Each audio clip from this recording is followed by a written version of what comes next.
Մայրաթոր Սուրբ Էջմիածինը հայտարարություն է տարածել, որում ասվում է.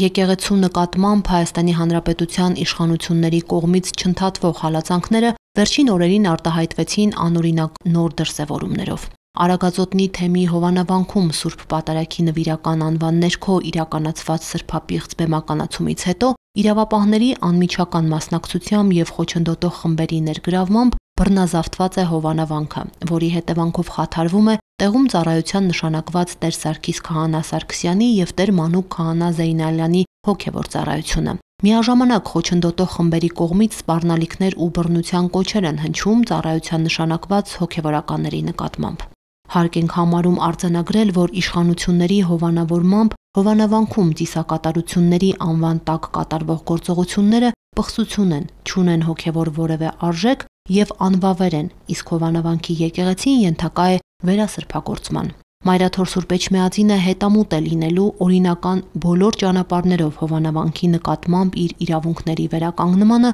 խղճի ազատության դեմ ոտնձգությունների հետևանքների վերացմանը, հավատացյալների հոգևոր կանոնական կյանքի պաշտպանությանը եւ եկեղեցականների բնականոն ծառայության ապահովմանը։ Աղոթում ենք, որ ամենակալ Տերն ապահով ու անվտանգ պահի մեր երկիրը եւ անսասան մեր Սուրբ եկեղեցին։ Ամեն։